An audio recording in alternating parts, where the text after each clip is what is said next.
لو انت متعلقة بحد ما بيروحش عن تفكيرك ولا حتى قادرة تبطلي تفكير فيه، 24 ساعة موجود في عقلك، مش قادرة تبطلي تفكير، مش قادرة تكملي يومك، مش قادرة حتى تنجزي أي حاجة في يومك، ولا عارفة تركزي في شغلك، ولا عارفة تركزي في مذاكرتك، ولا قادرة تنجزي أي حاجة في حياتك، طول ما الشخص ده قاعد في دماغك وما انتيش فاهمة هو موجود في دماغك ليه، وكل ما تحاولي تخرجيه بيرجع أكتر وبيثبت جوه مخك أكتر.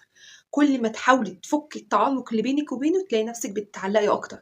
كل ما تحاولي تبطلي تفكري فيه تلاقي نفسك بتفكري أكتر، بتفكري تبطلي تفكري. كل ما تحسي انك بتبعدي عنه وهتقطعي كل اللي بينك وبينه او حتى تربطك بيه تلاقي نفسك بتتقطعي من جوه وتخشي في اكتئاب، والنتيجه تقلب معاك العكس. ليه كل ده بيحصل؟ ليه انا متعلقه بالشخص ده؟ او ليه الشخص ده جوه مخي مش عايز يمشي؟ هو يعني ايه اصلا متعلقه؟ ويعني ايه تعلق؟ وليه بتعلق؟ وازاي بتعلق؟ وانا متعلقه افهم انا متعلقه ليه؟ او انا في انهي درجه من التعلق اصلا؟ والدرجة دي أقدر أنزل منها؟ ولو فعلا أقدر أنزل منها، أنزل منها إزاي؟ من غير ما أحس بوجع واكتئاب وحزن وأقفل على نفسي ونوبة تاخدني ما أقدرش أرجع منها، ولو رجعت برجع أسوأ من الأول. لو أنت في الدايرة دي كملي معايا يلا. النهاردة بودكاست حلو قوي عن التعلق، إزاي أقدر أفك أي تعلق بيني وبين شخص أنا مش قادرة أبعد عنه، يعتبر معطل حياتي كلها. يلا نبدأ. خشي اعملي كوباية نسكافيه وتعالي. البودكاست طويل، احنا هنطول مع بعض في البودكاستات. بودكاستات صح؟ بودكاستات او اي حاجة. بصي بقى كتبتهم لك كلهم حتة حتة وبند بند ودرجة درجة وحل حل كل كلمة. هنبدأ مع بعض اصلا بايه هو التعلق، وانا ليه بتعلق، وازاي بتعلق، وليه بتوجع لما بحاول افك التعلق ده او ابعد عن الشخص اللي مش راضي يطلع من تفكيري. تمام؟ وانا في انهي درجه من التعلق، يعني انا الشخص ده انا متعلقه بيه لاي درجه، وايه مدى تاثير الدرجه دي عليا، واعرف ازاي انا في انهي درجه. ما انا هقولهم انت تحددي بقى وتكتبي في الكومنت انت في انهي درجه. ازاي بقى نفك التعلق ده من غير ما نحس باكتئاب ولا الم ولا حزن ولا عصره في الصدر ووجع في القلب واللي احنا بنحس بيه ده كله. يلا نبدا. عملتي النسكافيه ولا لسه؟ يلا شغلي الفيديو، تمام، شغلي البودكاست واعملي النسكافيه ويلا نبدا. اول حاجه، ايه هو التعلق؟ يعني ايه تعلق اصلا؟ التعلق ده هو عباره عن حاجه اسمها ارتباط عاطفي، تمام؟ ارتباط عاطفي بيخلي سعادتك وتوازنك النفسي مرتبط بوجود شخص معين. يعني طول ما الشخص ده موجود انا حاسه بسعاده وحاسه بتوازن وحاسه برفرفه من جوه كده وحاسه ان انا تمام. طول ما الشخص ده موجود، مجرد ما يغيب بحس ان كل ده مش موجود. مودي زي الزفت، حاسه ان انا مخنوقه، حاسه ان انا عايزه حاجه تبسطني، عاوزاه يبقى موجود، مش قادره اتخيل او قادره ابعد عنه او قادره اتخيل ان هو مش هيبقى موجود. عارفين لما يبقى في حاجه مسكره طول اليوم انتوا متعودين ان انتوا تاكلوها، لما ما بتبقاش موجوده حاسه ان انت عايزه تاكلي حاجه مسكره، لو ما اكلتهاش مودك بيبقى مش كويس. هو وجود الشخص ده بيديكي نفس الاحساس، شعور مؤقت بالسعاده او احساس بالنشوه. هو ده التعلق، وجود شخص بيديكي احساس بالسعاده والتوازن والاستقرار في يومك. تمام؟ طب احنا ليه بنتعلق؟ تمام؟ في حاجه في المخ، في نظام في المخ اتوجد وبيتكون منذ الطفوله. تمام؟ النظام ده اسمه attachment system. تمام؟ النظام ده اتكون منذ الطفوله، اتكون مع اول علاقه ارتباطيه او علاقه اتكونت جواك وهي العلاقه مع الاهل. تمام؟ النظام ده مجرد ما بيحصل فيه خلل او بيحصل فيه نقص او تجاوف او اي احتياج بيفضل موجود، بيبقى فيه خلل واحتياج معين وفضاء او فراغ في حاجات معينه. ده طبعا بتبقى ناتجه عن عقد الطفوله والتربيه والكلام ده كله. تمام؟ فعلى حسب الفجوه او على حسب التجوف او الاحتياج اللي موجود او على حسب النقص اللي حصل او على حسب ما السيستم ده اتنظم اتبرمج واتكون، تمام، بنبدا شخصيتنا احنا تتكون ويبدا يبان التجوف ده او الفراغ ده فيه. فبيجي شخص معين بقى احنا بنحس فيه بالحاجه اللي ناقصانا. هي بتبقى زي عمليه تجاذب. تمام؟ قطب سالب وقطب موجب. القطب السالب اللي هو انت بالحاجات اللي ناقصه جواك والحاجات اللي فاضيه جواك والاحساس الاحتياج اللي جواك، الجوع بمعنى اصح اللي جواك. فبيجي شخص بقطب موجب هو معاه الاحتياج ده ومعاه الحاجه دي. تمام؟ فبيحصل حاجه اسمها زي تجاذب، نبدا نرتبط ببعض. ده اسمه الانجذاب الغير سوي، يعني مش صحيح لانه بيبقى مبني على تلبيه احتياجات اصلا من علاقه مش سويه. تمام؟ شخص حس جواكي باحتياجات معينه فبدا يديها لك علشان مقابل ان هو يجيب رجلك. فاهمه الفكره؟ بس انا نطفي الاضاءه كده احسن. ليه بقى بنتعلق أو إزاي بنتعلق؟ بيبدأ الشخص ده مجرد ما يبقى يحصل انجذاب أو إعجاب ما بينكم، بيبدأ يقدم لك بصي كل حاجة، بيبقى متواجد 29 ساعة ويحسسك بكل الاحتواء والحب والامان. انت عشان في حاجات جواكي ناقصه ومحتاجاها بتبتدي تلاقيها فبترتبطي بيها وغصب عنك بتمسك جواكي. خلاص هو بدأ احتياجات معينه هو بدأ يوفرها لك، فانت غصب عنك اتعلقتي بالاحتياج ده، ويبدأ يوفرها لك على اكمل وجه، يوفر لك كل ما هو انت محتاجاه. تمام، كل حاجه، يحفز عندك المركز ده لاقصى درجه. خلاص هو دخل جواه وملى الحته الناقصه فيه او اللي فاضيه فيه وبقى قاعد جوه. تمام، النظام بقى متشبث بيه. تمام، فبيحفز عندك بقى كل ما هو بيحرك هرمون السعاده ومراكز التحفيز جواك، كل حاجه بدات تحسي ان انت بيطلع منك فراشات وبتطير. فعشان كده انت بقيتي تحسي ان الشخص ده هو المنجي، الشخص ده مش عارفه جالي منين، انا بصي لقيت كل حاجه فيه. دي في اول حاجه كده احنا اتعلقنا. تمام، طب تعالي نلخصهم سريعا كده، تعالي نلخصهم في ثانيه بسرعه يعني تقدري تفهميهم بشكل اوضح. بصي انا كاتباهم، حتى انا شرحتها لك تفصيليا بس يعني هنقولهم بسرعه. هم 5 اسباب. اول حاجه الفراغ الداخلي. تمام، انت حاسه من جوه ان زي ما قلت في حاجات ناقصه، احساس بالامان ناقص، احساس بالاهتمام ناقص، الاحتواء ناقص، عدم اكتفاء ذاتي، حاسه ان انت لوحدك، حاسه ان انت مش كفايه، فعايزه حد يشبعك من الاحتياج ده والاكتفاء ده يديهولك. تمام، فالشخص ده بيجي يلعب على الحته دي. نقص تقدير الذات، دي اكبر مصيبه. لو انت مش حاسه بقيمه نفسك فانت هتدوري على شخص يحسسك بالقيمه دي لمجرد وجوده معاكي. تمام، فالنقطه دي مهمه قوي. انت حاسه ان انت من جواكي مش كفايه. نقص تقدير الذات بيخلي بني ادم يتشبط في اي حد او يكون مع اي حد مجرد ان هو يديله اهتمام عشان يحسسه ان هو يستاهل التقدير او انه يبقى موجود في حياته. فدي نقطه خطر، اعتبر لغم. ثالث نقطه خوفك من الوحده. خوفنا من الوحده دايما بيجبرنا ان احنا نكون موجودين او نفضل في علاقات ممكن ما تكونش صح، ما نكونش احنا عاوزينها، بس لمجرد ان احنا خايفين نبقى لوحدنا فلا بنقبل باي علاقه ايا كان شكلها ايه. فده ثالث سبب ومهم جدا جدا. رابع سبب بقى يعني تجارب قديمه كان فيها اهمال وعدم تقدير وكان فيها اهانه، حسيتي فيها بعدم الاستحقاق، حاسه فيها ان انت كنت مهانه، حاسه ان انت ما اخدتيش اهتمام كفايه، طالعه منها جعانه بمعنى اصح. فبيدخل شخص يديكي كل اللي كان ناقص وكل اللي انت محتاجاه، فبيبدا يعزز ده ويبدا ينمي ده، فانت غصب عنك عامله زي اللي كان غريق وتعلق باشياء خلاص مسكتي فيه. ده اللي اداني كل اللي انا كنت محتاجاه. وده بيحصل في اسوأ الظروف. الناس اللي بتدخل تصطاد في الماء العكره، طالعه من علاقه حاسه فيها انك متدمره حرفيا، فيخش شخص يشوف كل الجوانب اللي مفتوحه دي والحتت اللي فاضيه ويبدا هو يسدها وشكرا. خامس حاجه بقى، ودي اصلا يعتبر من اسوأ الاسباب، عمليه الشد والجذب. تمام، اللي هو انا بديكي فجاه كل ما هو فيه اهتمام. بصي ببقى موجود 97 ساعه في يومك، في كل يومك موجود، كل حاجه بتعمليها في حياتك انا موجود فيها وبحسسك فيها بالسعاده، بتنجزي حاجه شاطر برافو، بتعملي حاجه احسن حد، الكلام ده كله كل حاجه بتشاركيها له وهو بيديكي طاقه، هو بيديكي تحفيز، بيديكي حب، بيلفلفك، الكلام ده كله فجاه بيبتدي يتسحب. فجاه تلاقيه يومين او 3 ما اتكلمش خالص. ايه ده انت كنت فين؟ انت بتسالي ليه؟ انا حر، اكون موجود زي ما انا عايز وامشي وقت ما انا عايز.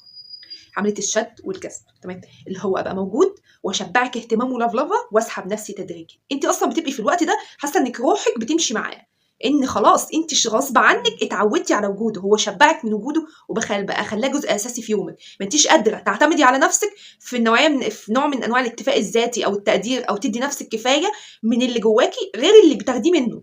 خلاص بقى اللي جواكي ما انتيش عارفه تحصلي عليه ولا بقيتي لاقيه نفسك اصلا، بقيتيش لاقياها غير بسببه او معاه. فعشان كده بقيتي مرتبطه بيه لابعد الحدود لدرجه انت ممكن تكوني نسيتي نفسك اصلا، ما بقيتيش قادره تفهميها ولا تسمعيها ولا قادره تحسي هي عاوزه ايه او بتفكر ازاي الا وهو موجود.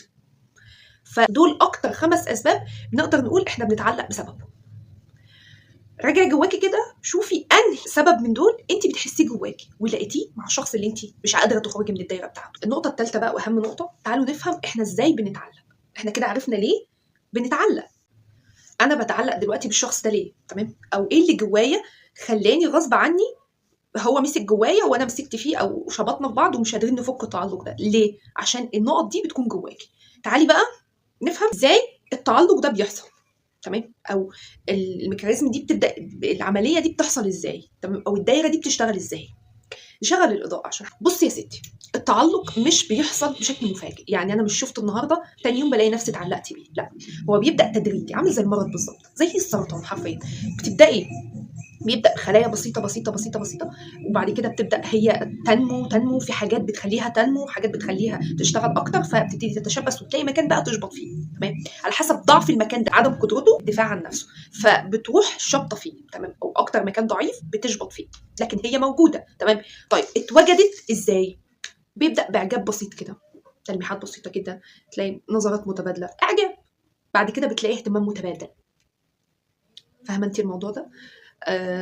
وتلاقي الموضوع دخل في حته اهتمام يعني قوي، كلتي شربتي عملتي سويتي، انت فاهمه القصه دي. تالت حاجه بقى وهي الاعتماد تدريجي، يعني اعتمد عليكي مثلا تكلميه، انت تعتمدي عليه تكلميه، الكلام، الحكاوي، بقيتي تستني المكالمه بتاعته حرفيا، بقيتي تستني ان مثلا بتنزلي ستوري هو تستني ان هو يشوفها، ان تعملي حاجه تستني ان هو يبادلك نفس الشعور، انت فاهمه. آه، بيبدأ بحاجة زي فكرة أنا بديك وباخد، أنا بديك وباخد، هي نفس الفكرة، بس بقيت بقى بستنى اللي بيجي منك أكتر، أنت فاهمة، عشان أنا حاسة إن أنا محتاجة أكتر.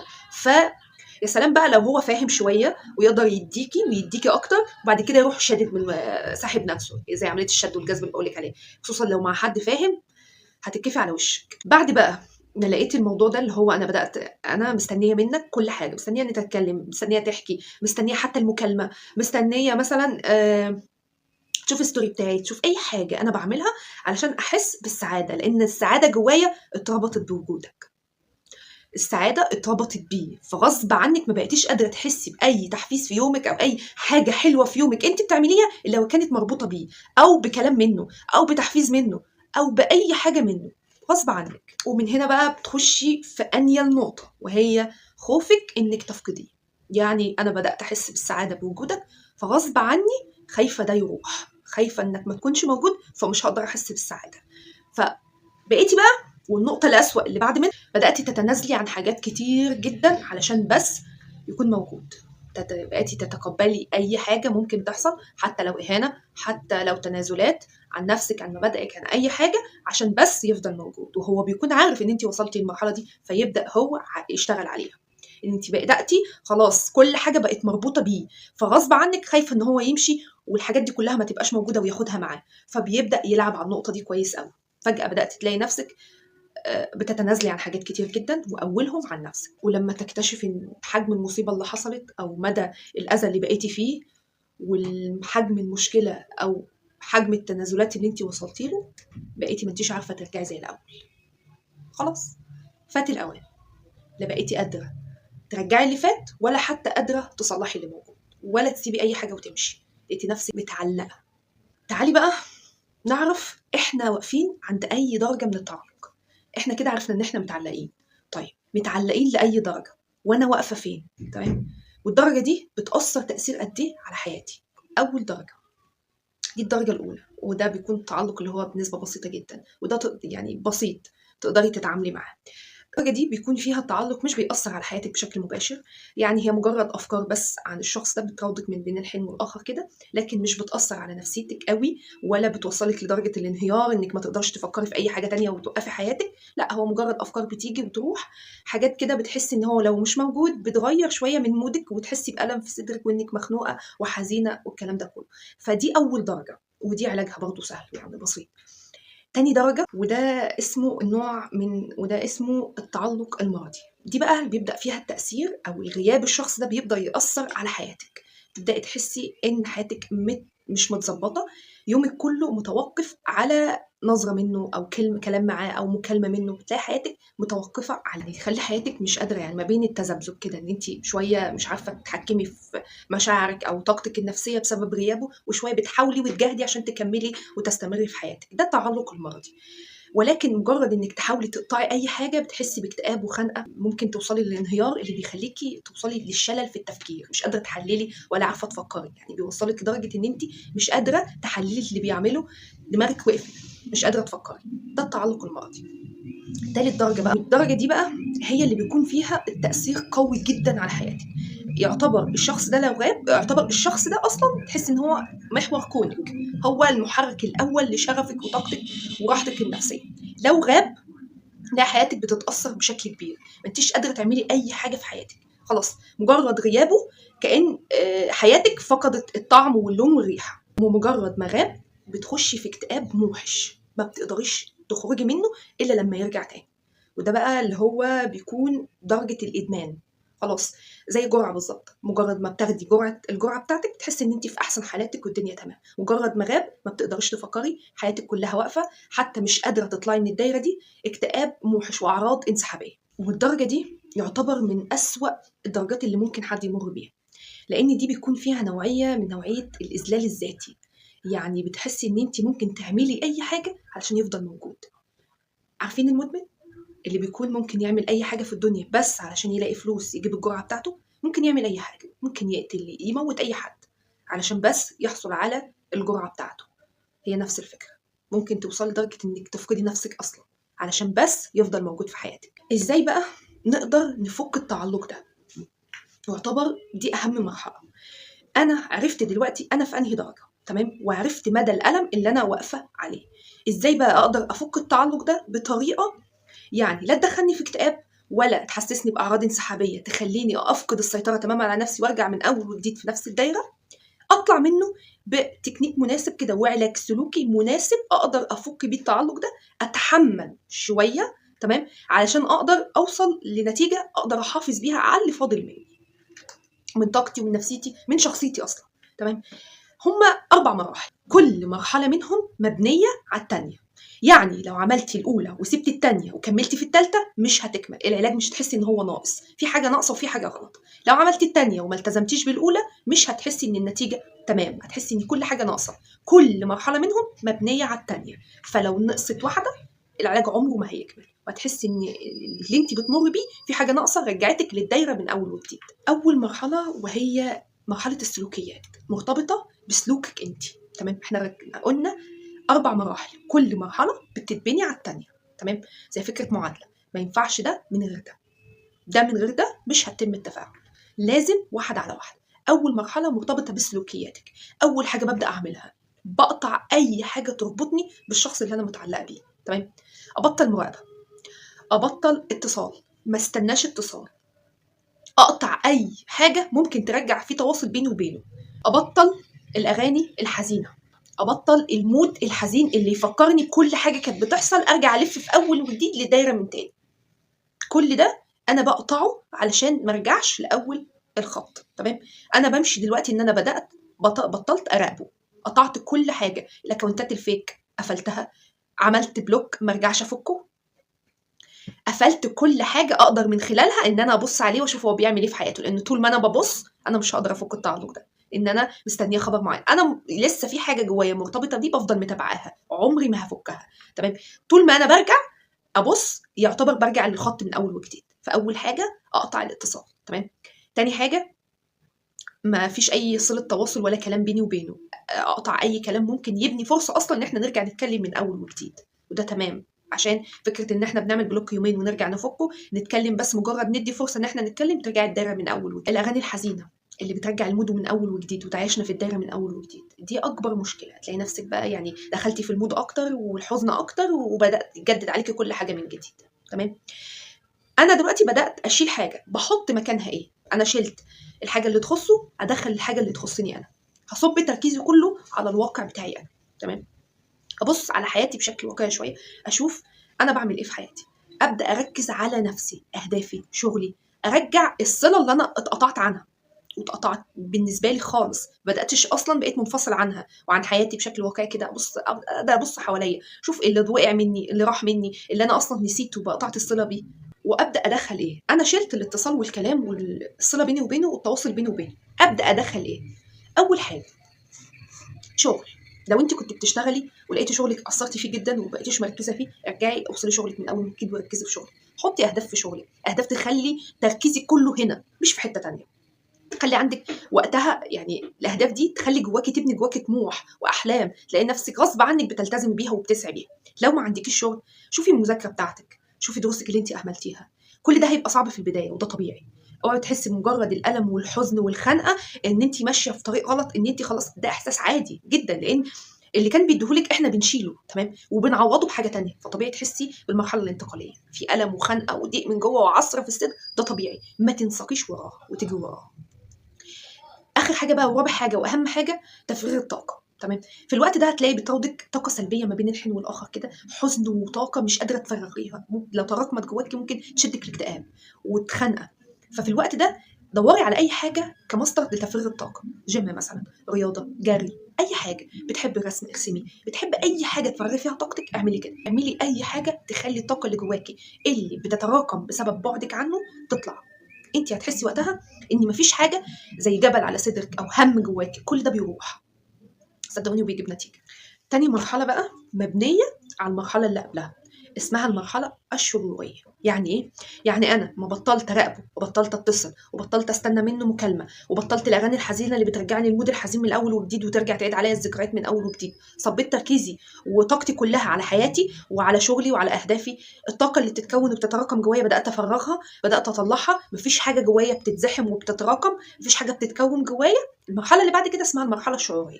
يعني انا بدات احس نسبيا ان شعور الالم والحزن والاسى والعصره اللي في الصدر ده والخنقه والاكتئاب ده بدا يروح نسبيا. تمام. بدات احس ان انا نفسيتي كويسه، مش مخنوقه ولا حاسه ان انا هموت من كتر الوجع عشان هو مش موجود.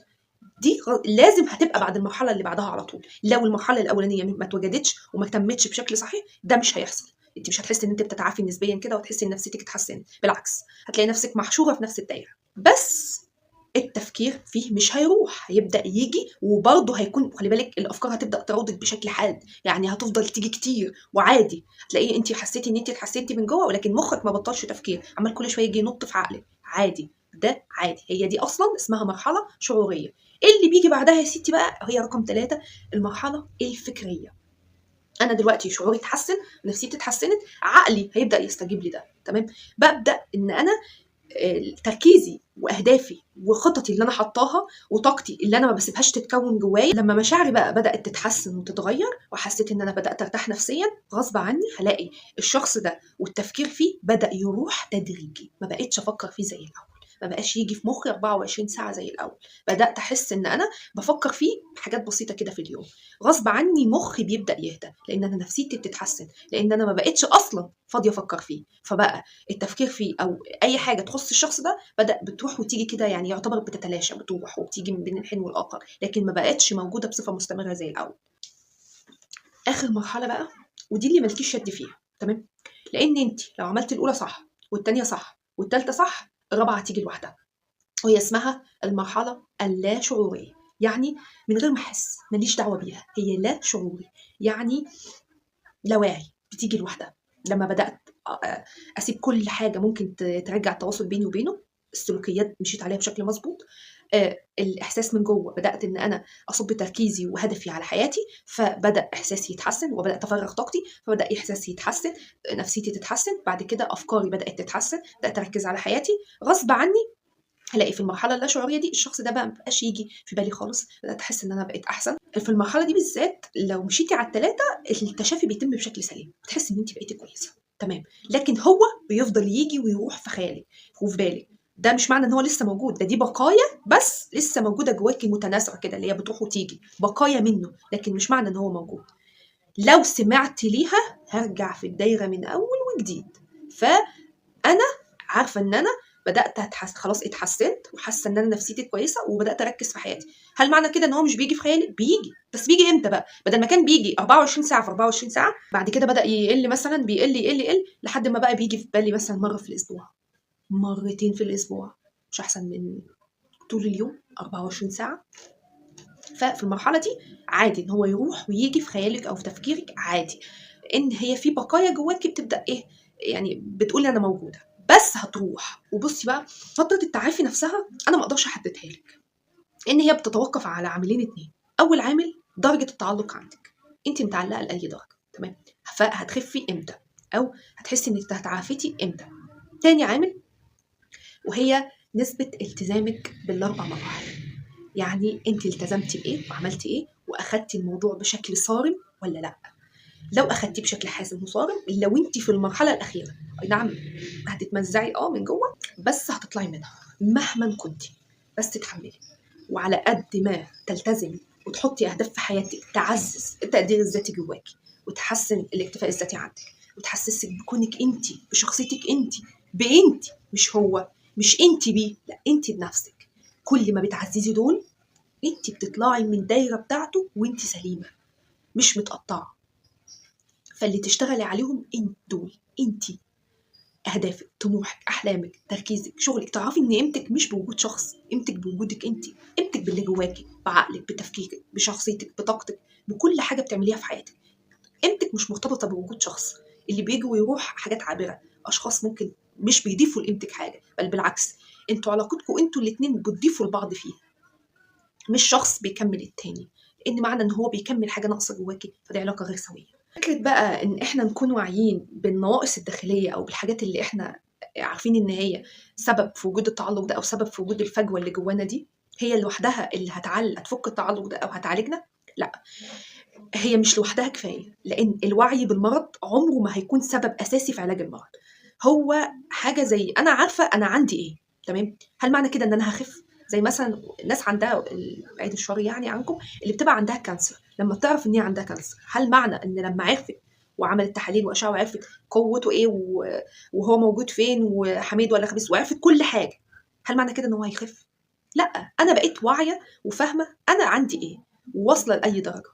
بعد كده هبدا اشوف انا هعالجه ازاي، وعشان لما احس بالالم والوجع يبقى انا عارفه انا بتالم ليه، وادي لنفسي حافز عشان اقدر استمر واكمل. فالفكره انك مش لما توعي بسبب وجود المرض او بالمرض اصلا هتخفي، الفكره انك توعي عشان تقدري تكملي، عشان تقدري حتى تحافظي على الدرجه اللي توصلي لها او نسبه التشافي اللي انت واقفه عندها، علشان تكون حافز ليك انك تكملي وانك هتوصلي. انا عارفه ان انا هوصل لبر الامان وهقدر اخف بشكل تام. فعشان حتى تبقي فاهمه انا بتالم لاي درجه، انا بتالم ليه. طيب الفكره بالوعي نفسه هتخليني انا واقفه في مكان نور، تمام؟ خلاف لما تبقي واقفه في الضلمه وعماله تتلطشي وما انتيش فاهمه الضربه بتجيلك منين. هي العلاقات عمرها ما كانت حاجه مؤذيه في حياتك، ولكن لما تكون علاقه سويه، علاقه مبنيه على ارتباط سوي، مش قطب سالب وقطب موجب، مش حاجه ناقصه وانا بكملها، مش ضعف واحتياج وانا عارفه فداخل املاه او داخل العب عليه. العلاقه بتكون علاقه ارتباطيه صح، مبنيه على اعجاب متبادل، مواقف متبادله بتثبت وتبين الحب. اصلا مفيش علاقه بتيجي في البدايه باندفاع كده اللي هو شهر 2 احنا حبينا بعض وارتبطنا وبهدلنا الدنيا. اي علاقه في الدنيا على الاقل حتى عشان تتسمى علاقه ارتباطيه صح وفيها حب وارتباط مظبوط وفيها حب حقيقي، على الاقل بتاخد لها من 4 شهور لسنه، ده اقل حاجه. لكن حبينا بعض في 3 شهور ده تعلق مرضي مش حب. لو في أي أسئلة سيبها في الكومنت، شوفي بقى أنت عايزة تسألي عن إيه، والمرة الجاية يكون البودكاست عن إيه. باي.